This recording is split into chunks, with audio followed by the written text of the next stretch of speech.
Hello, everyone, and welcome to our MaxCyte-sponsored event titled Memory-Rich CAR T-cell Engineering by piggyBac Transposon System for Solid Malignancies. My name is Leslie Eschinger, and I am the Senior Director of Market Development at MaxCyte. I will be your moderator for today's engaging session. We encourage you to participate today by submitting any questions you may have during the presentation. To do so, simply type them into the Ask a Question box and click Send. We'll answer as many questions as we have time for at the end of the presentation. You may also submit any technical issues here if you have trouble seeing or hearing the presentation. I'm excited to introduce our speaker for today's session. Dr. Shigeki Yagyu is a pediatric oncologist and professor at Shinshu University in Japan. Dr. Yagyu heads a basic and translational research laboratory focused on developing novel cell and gene therapy approaches for hematologic and solid malignancies. In particular, he is interested in the clinical application of cellular immunotherapy, including CAR T and NK cells. Thank you for joining us today, Shigeki. We look forward to this informative session. You may now begin your presentation. Thank you very much, Leslie, for your kind introduction. And thank you very much for tuning in this webinar. It's a great honor for me to present our team's project.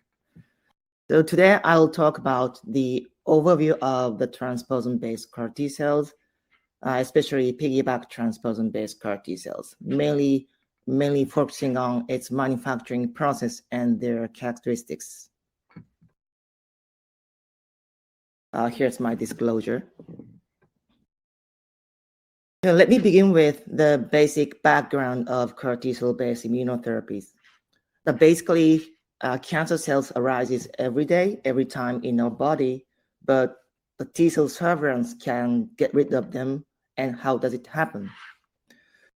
This is a schematic how T-cell recognize cancer cells.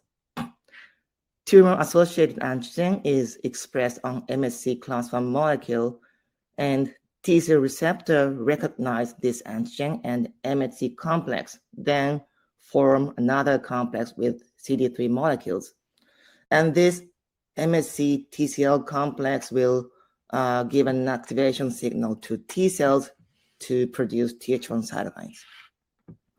And the co-stimulatory signals will also activate it after TCL MHC binding and will induce full activation of T cells. And this is also a schematic showing how the CAR T cells work on the tumor cells. When the CAR T cells encounter tumor cells, a single chain fragment variables in the CAR molecule on T cells recognize the tumor antigens, and this CAR molecule aggregate, leading to activate CD3 zeta chain to produce Th1 cytokine and kill the tumor cells. CAR molecule take advantage of B cell receptor or antibody to recognize the cancer antigens and T cell receptor to activate T cells. In the upper, this is the very first concept of the combination of B cell receptor and T cell receptor from Japanese group. And in the bottom, this idea moved to chimeric single chain fragment variables fused to the intracellular domain of CD3 zeta chain done by Dr. Escher group. At that time, this was called T-body.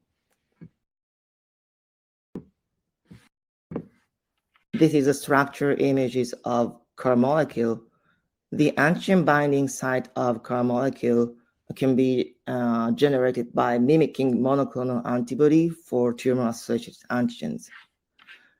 As you can see in the left, the antigen binding site of the monoclonal antibody, in this case, the epitope lesion of the light chain and heavy chain, is linked by a linker protein, which is called single chain fragment variables, or SCFV.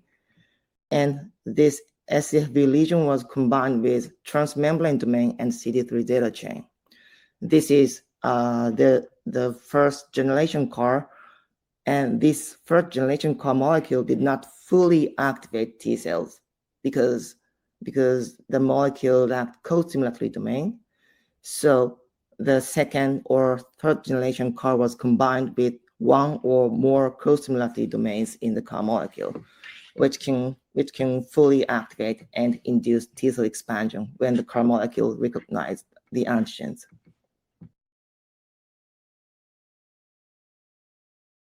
For the manufacture of CAR T-cells, the peripheral blood mononuclear cells were collected by adjusting the blood or leukapheresis, and the transgene was introduced into T-cells. Then the T-cells were expanded ex vivo and infused to the autologous individuals, or currently tested in allogeneic setting in some clinical trials. The most successful CAR T-cell therapy is CD19 specific CAR T-cells for B-cell malignancies. This CAR T-cells expresses a CAR molecule that redirect to CD19 molecule and effectively eliminate CD19 positive acute lymphoblastic leukemia cells with a response rate of over 80%, even in the relapse cases who are not responded to any current therapies. And this result of the first clinical trial of CD19 CAR T-cells were really striking, and the 2 more trials have been done with successful. Then CD19 CAR T-cell product was marketed in 2017 in the US by Novartis Pharma called Kimulia. The cost of this highly personalized biological therapeutics is extremely expensive, but this drug became a game changer in the treatment of B-cell tumors. Moreover, the long-term follow-up data about the patient treated with Kimulia has been published, and the 2-year overall survival rate was around 50% after Kimulia treatment.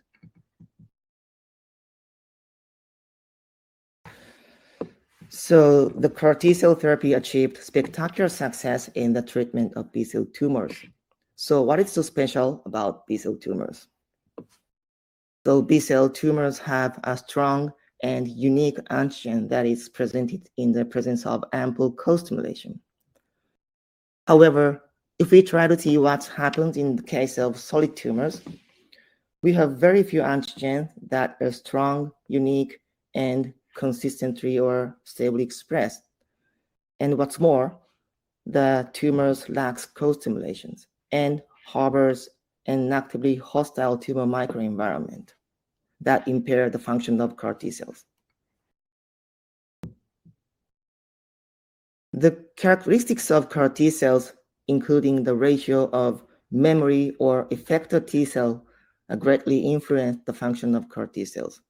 So the Y memory phenotype is so important for CAR T-cell therapy. This is a very good example, the clinical trial data of CD19 CAR T-cells for chronic lymphoblastic leukemia patient. The authors divided the patient into 2 groups, the responders and non-responders, and try to find the determinant of the clinical responses. And they found that there are no big differences in the tumor biology or even disease status between the 2 groups, but there are significant differences in the phenotype and exhaustion profiles of CAR T-cell in the final product. As you can see on the top right, a CAR T-cell established from the responders exhibited the memory phenotype with less expression of PD-1. And the author concluded that the phenotype and the presence of early T-cell exhaustion in CAR T-cell product determine the clinical responses.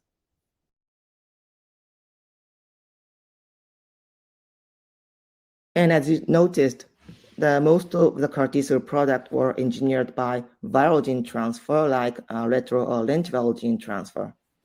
And retro or lentiviral gene transfer on T cells requires the pre-activation of T cells. However, the conventional pre-activation step by anti-CD3, CD28 antibodies for manufacturing of viral CD19 CAR T cells reduced stem cell memory-like phenotype fraction in the final product, as you can see on the left. Indeed, the excess activation of T cells could lead to T cell differentiation and early T cell exhaustion.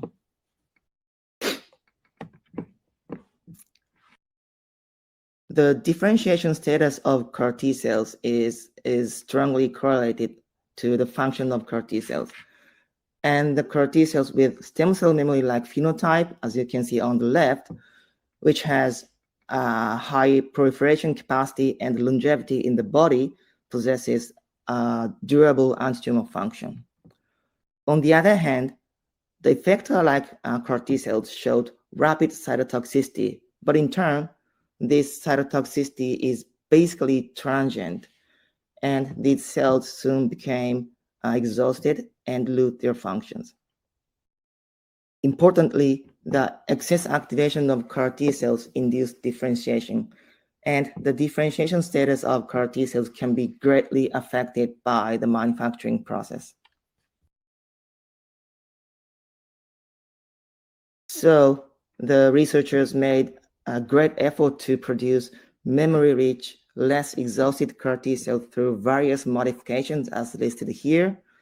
And recently, there have been a number of publications for the improvement of the quality of CAR T cell product. Among these modifications, I'm going to highlight these two options in this talk. So let me begin with the modification of T cell activation.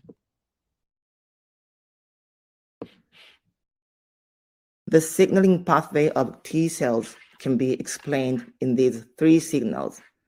On the left, the signal 1 is the T cell receptor signaling induced by the antigen stimulation and the following phosphorylation of the cytoplasmic lesion of CD3 zero chain.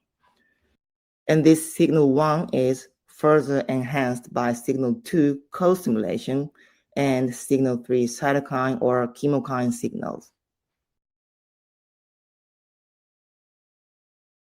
Signal 1 is initiated by the phosphorylation of item domains in the CD3 zero chain, as you can see on the left. And the intensity of T cell activation could be modified by blocking the phosphorylation of the item domain by gene modification. In this study, the item domains were genetically modified to be silenced and reduced the number of phosphorylated item domain. The activation of CD3 zero chain was modulated by destroying the two item domain, as you can see on the right, to prevent excessive CD3 zero chain phosphorylation.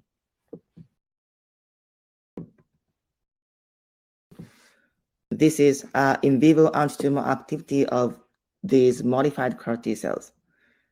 And CD19 CAR T cells having only the proximal item domain showed reduced, in this case, I would say not reduced, optimized T cell activation with less exhaustion status. And these CAR T cells showed a prolonged tumor control compared to the original CD19 CAR T cells.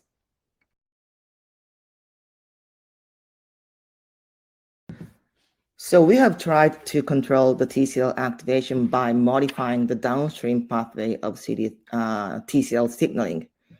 And we are interested in using RAS-MAP kinase inhibitor trametinib to control the T cell activation and enhance the function of GD2 CAR T cells against neuroblastoma. Because the recurrent neuroblastoma cells frequently acquire RAS-MAP kinase pathway mutation, so the MEK inhibitor can be useful for treating neuroblastoma, and the combination of trametinib with CAR T cells would be great interest to synergize the function of CAR T cells.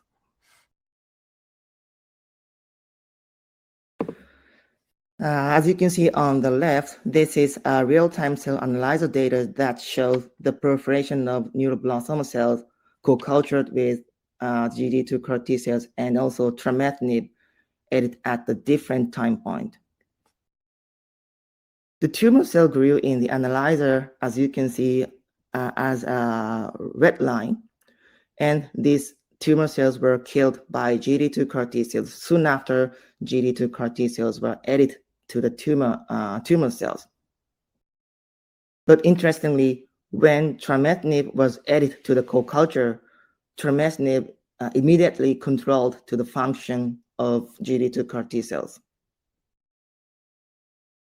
GD2 CAR T-cells were strongly activated by the stimulation confirmed by the strong phosphorylation of ARC1-2 protein, as you can see on the right, and the trametinib effectively blocked the induction of phosphorylated ARC protein and induction of the T-cell exhaustion marker, including PD-1, TIM3, and LAG3. By contrast, the proliferation of CAR T-cells induced by the antigen stimulation was not impaired by trametinib. This is probably because the main signaling pathway of T-cell proliferation would be signal 2 and would not be fully blocked by trametinib.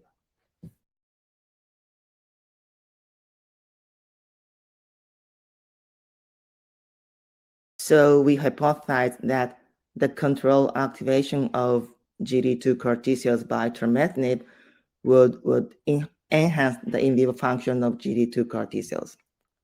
So in this case, we inoculated neuroblastoma cells that did not have RAF/MAP kinase pathway mutation. So these neuroblastoma cells were basically resistant to trametinib, and we gave vehicle trametinib, GD2 CAR T-cells, and both.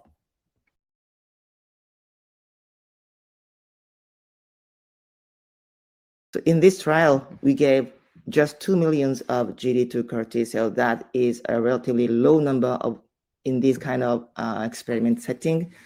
So the anti-tumor efficacy is modest in the CAR T-cell only group. But as you can see on the picture, CAR T-cells with trametinib showed better tumor control, and CAR T-cells were long-lived in the tumor-bearing mice when treated with trametinib.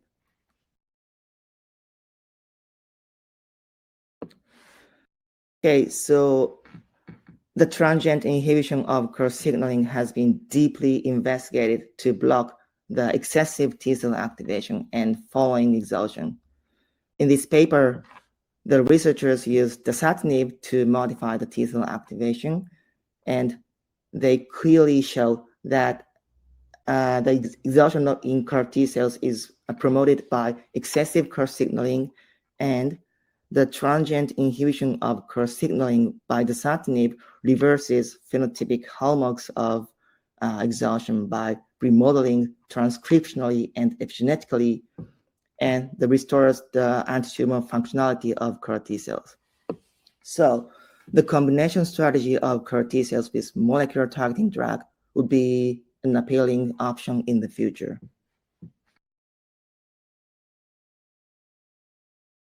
Okay, so let me move on to the next topic, use of transposon for CAR T-cell manufacturing. So currently, the clinically available CAR T-cell products are manufactured by lenti or lateral gene transfer because of the robust transfection ability and the long history of the use of cell and gene therapy. However, a non-viral method, including transposon or messenger RNA, are also appealing strategy for making CAR T-cells. This summarizes the characteristics of gene transfer system that is used for making CAR T-cells.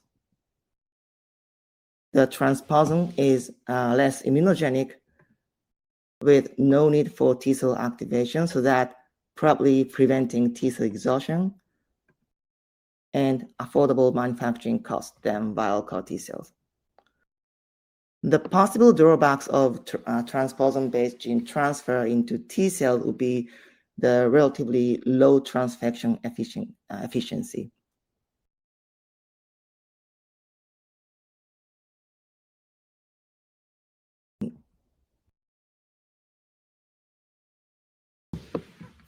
So first,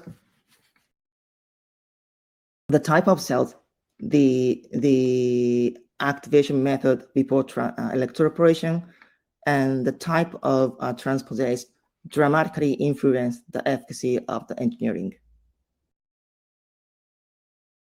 Gene transfer is usually done by the electroporation method, and it's essential to optimize the condition of electroporation.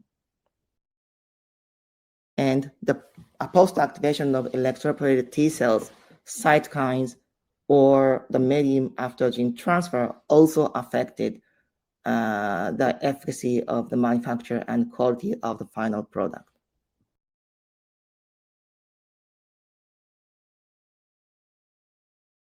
So our team has been working on piggyBac transposon-based CAR T-cells, and here I'm going to show our strategies to produce piggyBac CAR T-cells.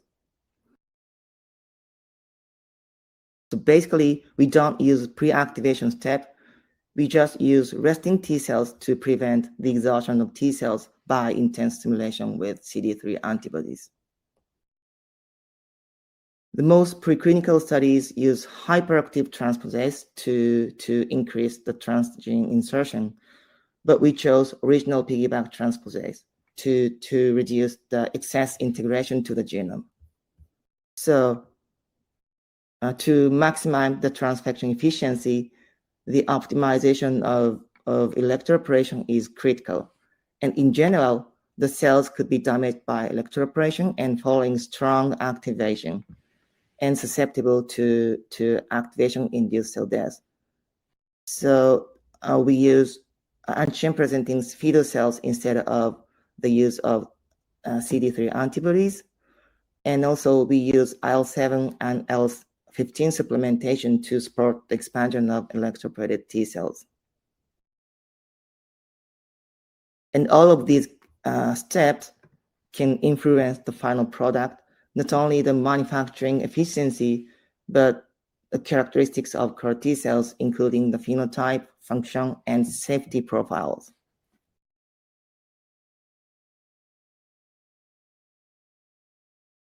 The PBMC-based fetal cells could effectively expand CD19 CAR T cells. Here are two piggyBac CD19 CAR T cells tested in clinical trial in Japan on the left and in Australia on the right. There are some methodologic differences between these two groups, like using original piggyBac transposase in Japan and hyperactive transposase in Australia. But both groups used PBMC feeder, and the efficacy of CAR T-cell manufacturing was excellent.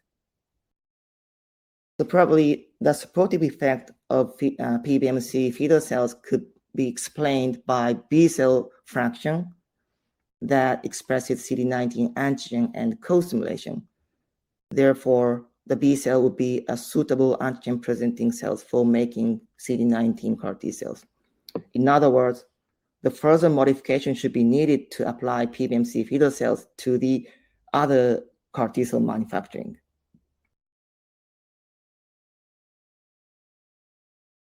So we hypothesized that genetically modified antigen-presenting cells, which expresses modified antigen and co-stimulation, might mimic the physiological immunologic synapses that provide the optimal activation to T cells.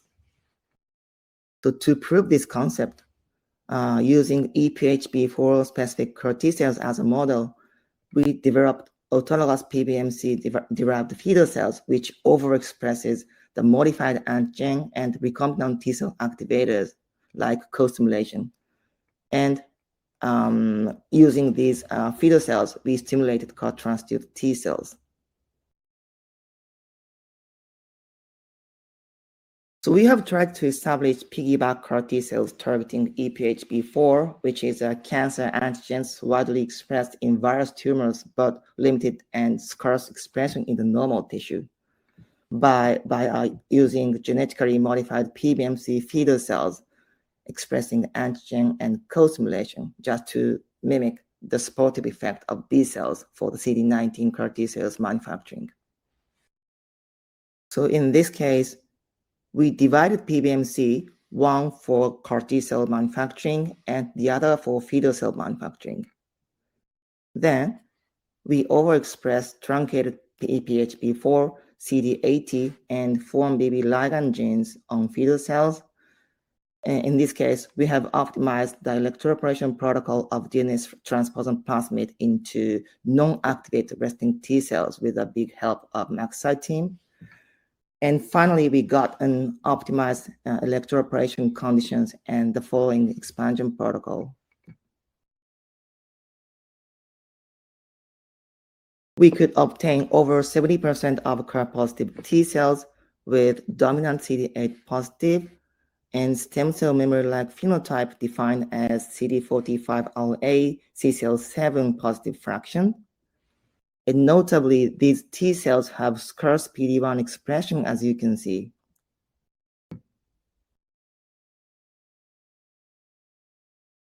And in the left panel, the various tumors, including rhabdomyosarcoma, osteosarcoma, and triple-negative breast cancer, these cells strongly expressed EPHB4.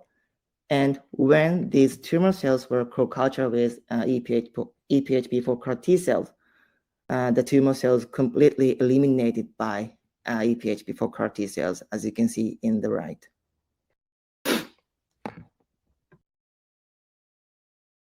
And this is the striking in vivo data of EPHB4 CAR T-cells that control tumor growth. piggyBac EPHB4 CAR T-cells showed excellent anti-tumor efficacy in vivo, and when we checked the peripheral blood of the mice, EPHB4 CAR T-cells were still detected in the mice at day 42, suggesting their longevity.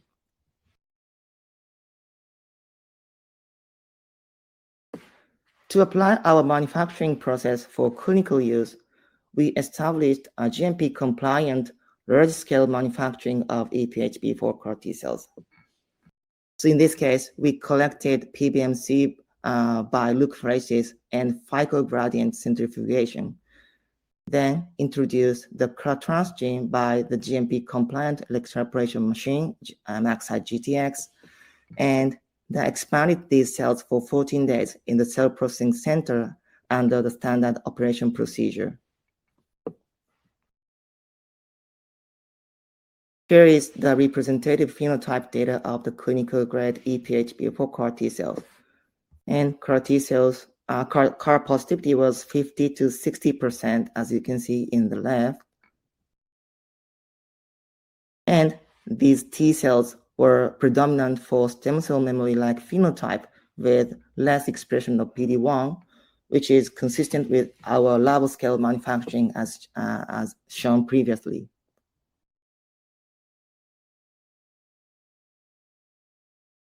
This shows an interferon gamma production assay under the stimulation of a specific antigen. When EPHB4 CAR T cells were stimulated with EPHB4 molecule, these cells greatly produced interferon gamma, which indicate the strong specific activation potency of these CAR T cells. Moreover, this protocol is also applied to the patient-derived PBMC. Because we could not obtain large amount of samples from the patient for just a test manufacture, this is just a microscale manufacturing data, but we manufactured CAR T cells using two different electroporation machines. So in this case, I showed machine A and MaxCyte ATX, just to compare the efficacy of these machines for the manufacture from the patient-derived samples. As you can see on the left, both machines showed comparable CAR positivity, but we can see the significant differences in the proliferation capacity after the electroporation. Based on these preclinical data, we will start a clinical trial this year to see the safety and efficacy of these cells for EPHB4 positive tumors.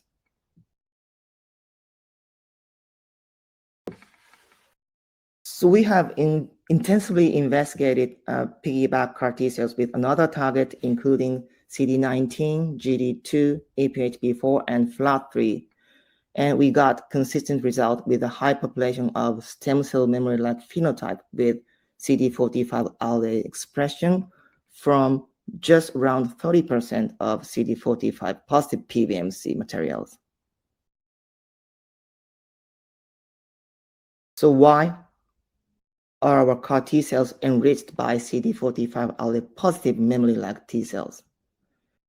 To answer this, we divided PBMC into CD45 allele positive and negative cells, and we made piggyBac CD19 CAR T cell from these two fractions. This is the CAR transgene expression on resting T cells 24 hours after electroporation. And as you can see on the right, CD45 allele positive PBMC showed much greater transduction efficiency than RA negative PBMC. Then we cultured these CAR T cells for 14 days and checked the phenotype. Later on, I will mention as RA plus CAR and RA minus CAR. As you can see on the top, in RA plus CAR, we can see more significant expansion and higher CAR positive T cells with memory-like T cells, CD8 dominant population, and lower PD-1 expression and lower expression of CD57, which is T cell senescence marker, than in RA minus CAR, as you can see in the bottom. Then we checked the changes of exhaustion profile of RA plus or minus CD19 CAR T cells with antigen simulation by transcriptome analysis. And as you can see on the right, RA plus CAR showed less expression of canonical exhaustion markers, and these exhaustion profiles even maintained after antigen simulation, as you can see on the right panel.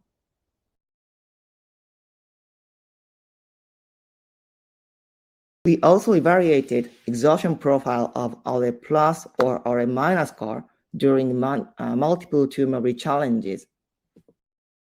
In this time, we co-culture the tumor cells with RA plus or minus CARs at an effector target ratio of 1:1 for 3 days, then acquire expression of PD-1 as shown in the left. After that, we added fresh tumor cells for the second round and third round and repeated the co-culture and FACS analysis. As you can see in the histogram, the RA plus CAR was less exhausted. The less expression of PD-1, even by sequential antigen simulation.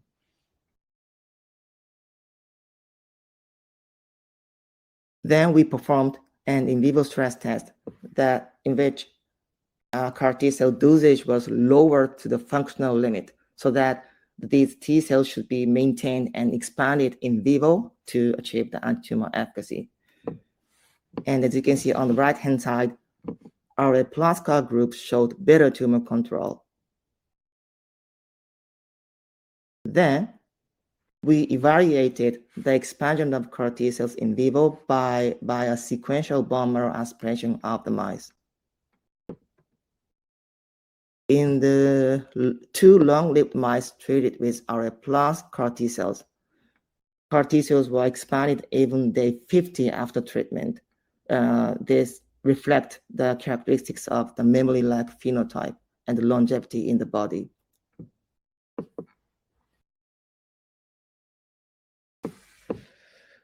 So in conclusion, the transposon CAR T cells have appealing characteristics as their simple manufacturing process and favorable memory phenotype. And each manufacturing step of transposon CAR T cells could influence the manufacturing efficacy, potency, and safety. The further studies are warranted to maximize the clinical benefit of transposon-based CAR T cells. So all the data and idea and data I have shown today was our team's effort, And I would like to thank all the collaborators, including the past members of the team. Thank you very much for your attention, and I'm very happy to have your question and comment. Perfect. Thank you, Shigeki, for your informative presentation. We will now start the live Q&A portion of the webinar. So if you have any questions you would like to ask, please do so now. Just click on the Ask a Question box located on the far left side of your screen, and we'll try to answer as many questions as we have time for. So let's go ahead and get started. Our first question is, do you treat CD45 RA positive CAR T cells with MEK inhibitor to maintain stemness? Yes, definitely, yes. We have some preliminary result that we made CAR T cells from CD45 RA positive PMC, and we treated with the tumor cells with a MEK inhibitor. And as I showed in the slide, the MEK inhibitor also enhanced the anti-tumor activity in vivo, probably because the MEK inhibitor blocked the excessive activation of the CAR T cells. So probably, I believe, still MEK inhibitors still have some beneficial effect on CD45 RA plus CAR T cells. Okay.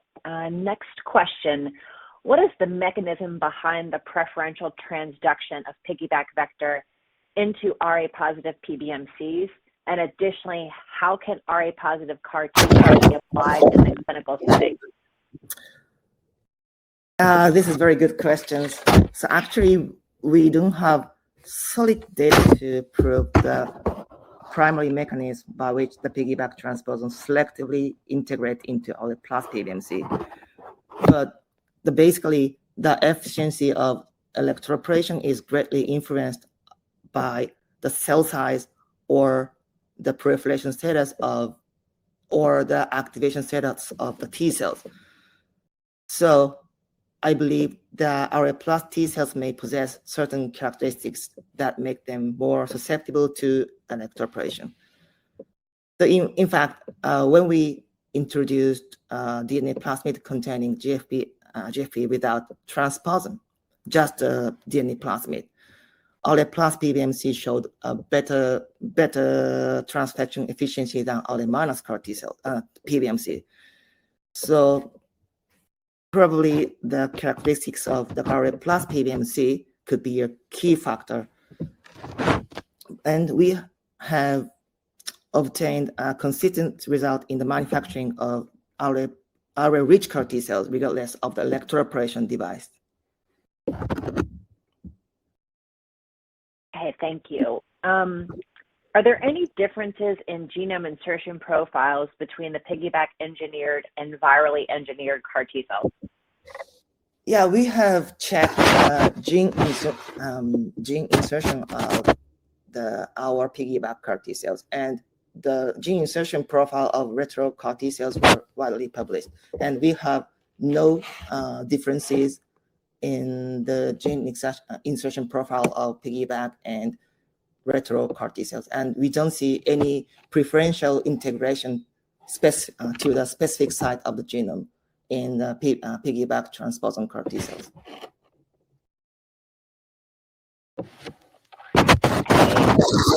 One other question, maybe comment, is please tell us more about why you didn't use hyperactive transposase. Yes, it's also very good questions. As I mentioned, the main drawbacks of the use of transposon for making CAR T cells is relatively low efficiency of the CAR T cells, and most of the researchers uses hyperactive transposon instead of original form of piggyBac transposon to increase the transfection efficiency. But in turn, theoretically, this may affect the chromosomal instability because the insertion mutagenesis may occur. So we stick with the use of original piggyBac transposase instead of hyperactive form. And we modified the expansion protocol to increase the transfection efficiency, not using the hyperactive form, but using the original form combined with the modified expansion style. It's just a safety concern. Perfect. And then a follow-up question to that is, why did you use piggyBac instead of Toll-2 or Sleeping Beauty? Excuse me? Why did you use piggyBac instead of Toll-2 or Sleeping Beauty? I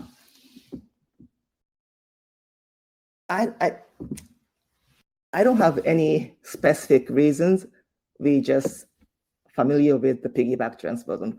And I believe the piggyBac, Sleeping Beauty, and Toll-2 have original characteristics for making CAR T cells, but and I don't see any differences or any solid clinical benefit or differences in piggyBac and Sleeping Beauty CAR T cells, but we will still stick with piggyBac. Perfect, thank you. One participant has a practical question. They wanted to understand how much does it cost to make one product from one patient? It depends on the cost of the reagent and the manufacturing durations. But in our product, I need to calculate in Japanese yen to dollars, but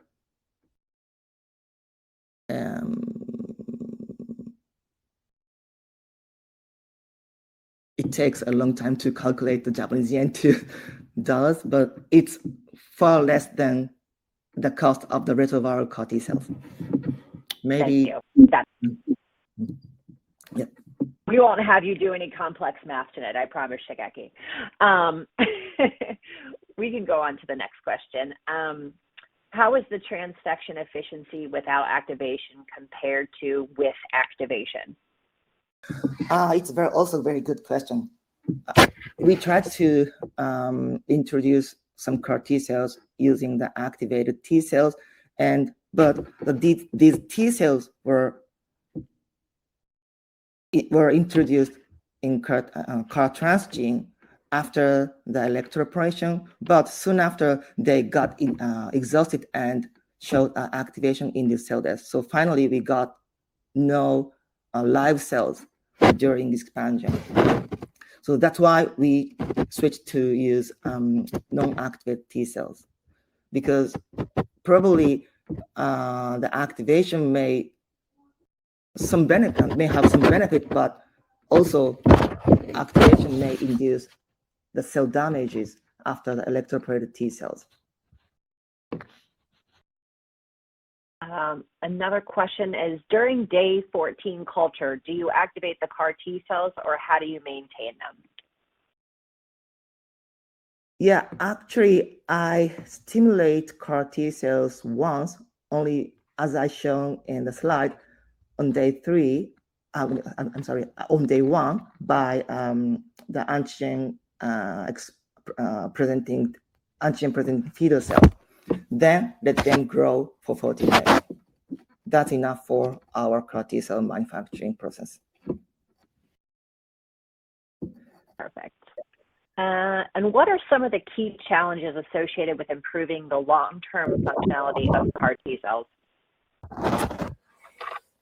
This is also a very good question. As some of the audience may notice, there are safety issues of piggyBac transposon CAR T cells reported in Australian group.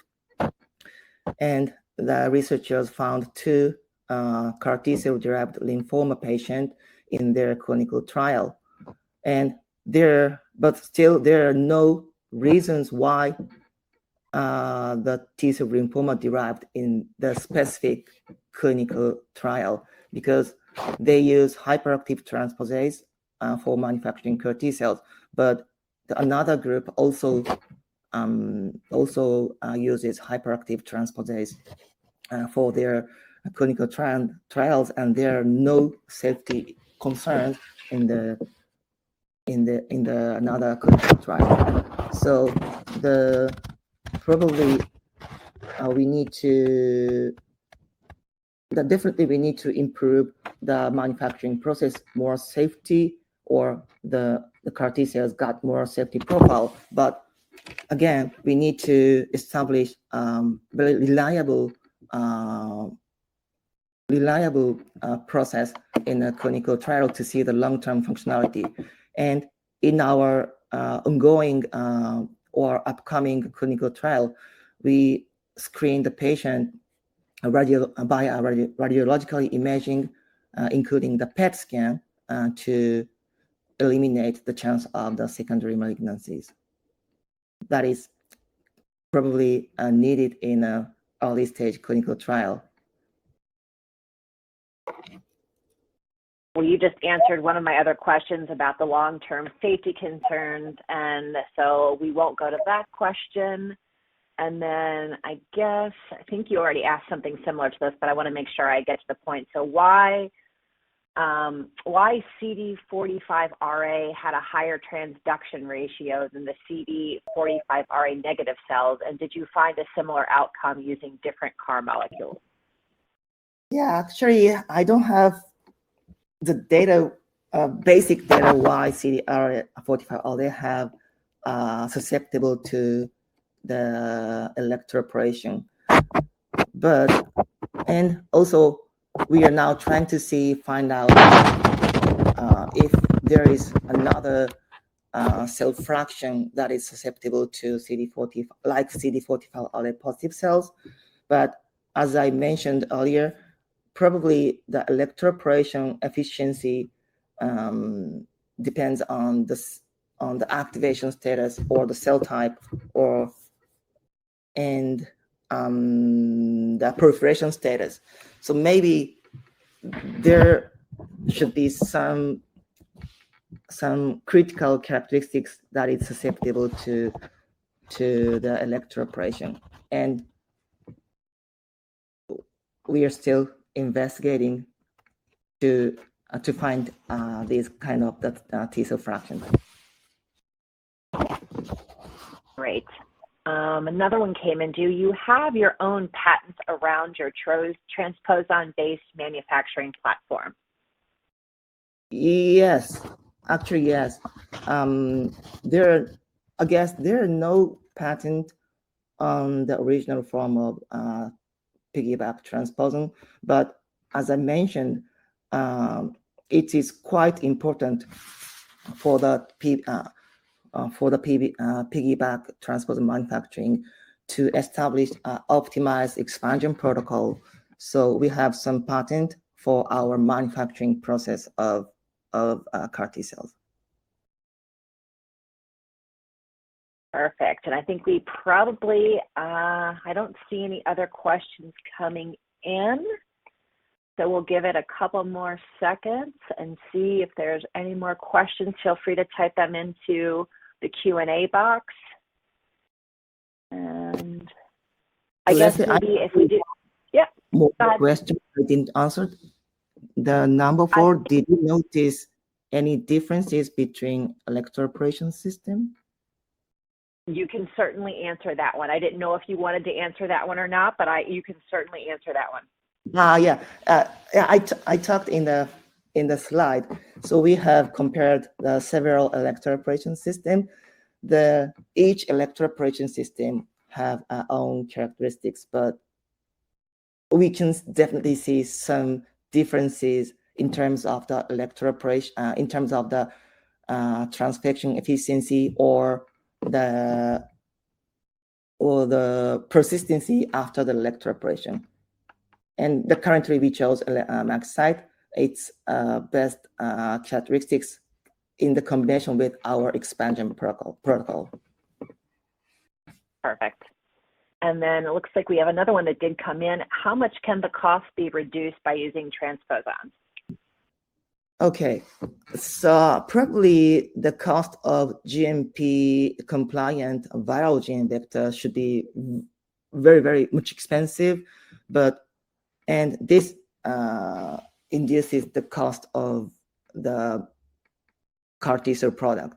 And we are using GMP compliant, just a DNA vectors, and the even GMP compliant, the making DNA plasmid is much cheaper than the viral vectors manufacturing. So this is the cost reduction point of our piggyBac transposon CAR T-cells. Perfect. All right, I don't see any other questions that have come in, so I will at this point say thank you, Shigeki, and ask you if you have any final comments. Oh, I just saw actually 2 more just came in. Yes. So any impact of different electroporation systems on expanded cell phenotypes? This is also a very good question. So we should optimize the electroporation conditions for the cell types, or even the electroporation machines, the cell types, and the use of the buffer or the volume or concentration of the cells. So I found some optimal conditions for resting T cells by combination with the MaxCyte system and our expansion step. But if we try to find another protocol for another cells or another system, we have to optimize for each conditions. Okay. And next question, did you see any differences in the phenotypes of the CAR T cells when using MEK inhibitors versus dasatinib? Actually, I didn't try using dasatinib. Instead, we just use MEK inhibitors. But so I can't explain the differences in the phenotype of CAR T cells. But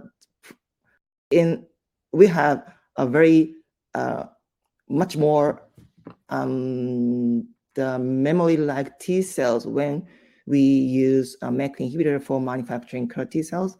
And in the previous paper I talked in the talk, the researchers also showed a memory-like phenotype when they culture CAR T cells with dasatinib. Perfect. All right. I think that does kind of wrap us up. So I will ask you if you had any final comments that you wanted to give to our audience before we can wrap up the session. Oh, thank you very much. So I am actually a pediatric oncologist and still working in the clinic. So I hope these kind of techniques or newly developed drug will be introduced into the clinic. Thank you. And we do as well. And thank you again, Shigeki, for your time today and for your important research. We would also like to thank LabRoots for supporting today's educational webcast. And before we go, I would like to thank the audience for joining us today and for the interesting questions that came in via the Q&A box. For those that didn't have a chance to submit and for watching, we'll have an on-demand period that will be addressed by the speaker, and we'll contact you via the email you signed up for at the time of registration to let you know when that on-demand session will be available. We will be available for replay, and we encourage you to share your email with the colleagues who have missed today's live event, and visit MaxCyte to learn more about our technology. Until next time, goodbye.